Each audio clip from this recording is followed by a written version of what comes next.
Contoh yang paling menonjol, bagaimana sikap Timur Tengah, para ulama Timur Tengah, ketika menghadapi pemikiran-pemikiran baru. Terus terang saja mereka gagap. Ketika ada pemikiran datang dari Eropa, dari luar Islam, mereka gagap. Sehingga langsung, ini kebanyakan, langsung menolak.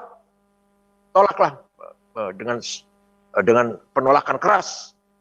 Setelah bubarnya khilafah Utsmaniyah tahun 1924 yang dihapus oleh Mustafa Kemal Atatürk, umat Islam goncang. Nah, beberapa ulama berusaha keras ingin membangun kembali sistem khilafah. Tahun 25 itu, tahun 1925, muktamarnya itu. Gagal. 3 hari 3 malam rapat itu tidak menghasilkan apa-apa. Gagal ide untuk mengembalikan sistem khilafah. Nah, kemudian ketika itu Timur Tengah sedang dijajah, Mesir, Sudan, Irak, dijajah Inggris, Aljazair, Tunis, Syria, jajah Prancis, Libanon juga Prancis, Libya, jajah Itali. Ketika itu para ulama atau umat Islam kehilangan pemimpin, kehilangan induk yaitu khilafah, maka ada beban sangat berat yaitu menghadapi penjajahan kolonial. Sebagian umat Islam atau kebanyakan ulama Islam ingin menghadapinya kembali dengan sistem Islam, sistem khilafah. Yang mereka yakini tidak ada sistem yang lain. Kemudian muncul seorang pemimpin Arab, tokoh Arab, aktivis Arab yang ingin melawan penjajah, yaitu Michel Aflaq dari Damaskus yang kebetulan beragama Kristen Ortodok, membangun partai Ba'ath, nasionalis, sosialis, sekuler.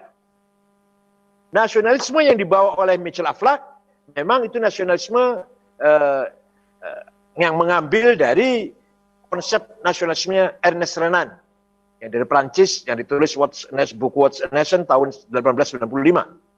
Artinya apa? Artinya datang dari luar Islam.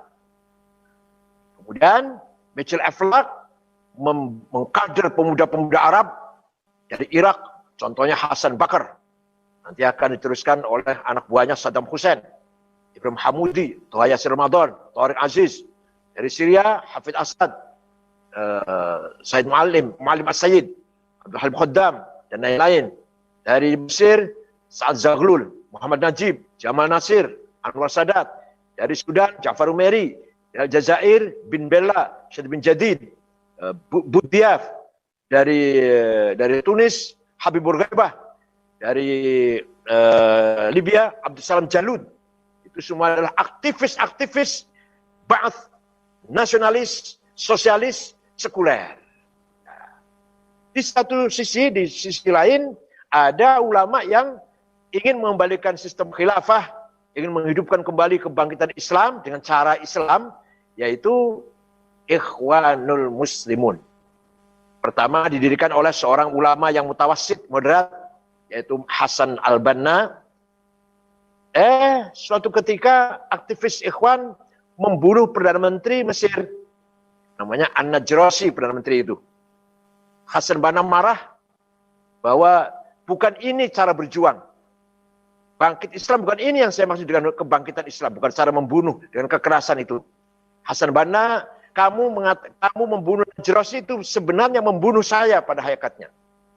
Tidak lama, 1,5 tahun kemudian, Hasan Banna terbunuh. Nah, terbunuhnya Hasan Banna, penggantinya tidak seide atau tidak seperti beliau Hasan Banna.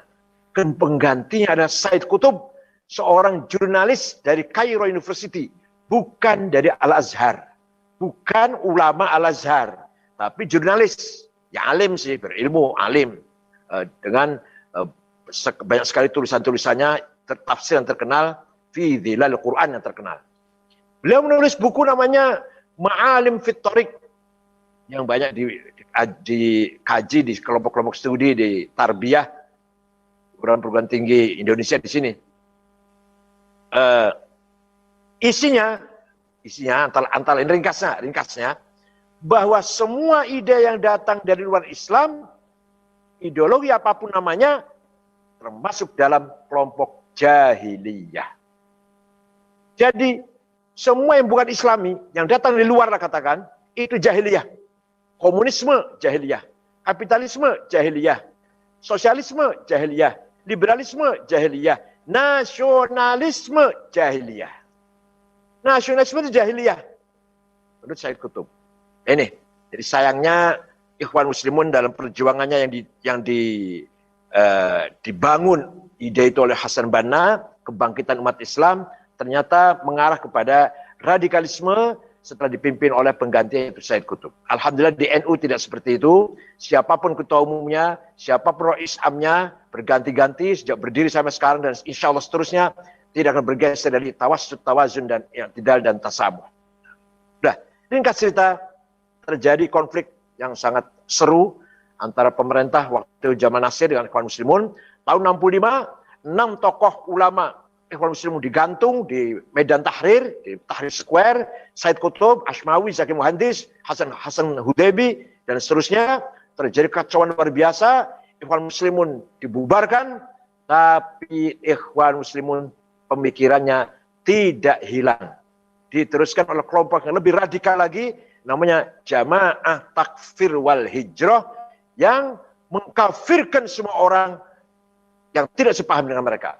Pendirinya namanya Syukri Ahmad Mustafa, tahun 69, yang berada di padang pasir, kebanyakan di padang pasir Sinai.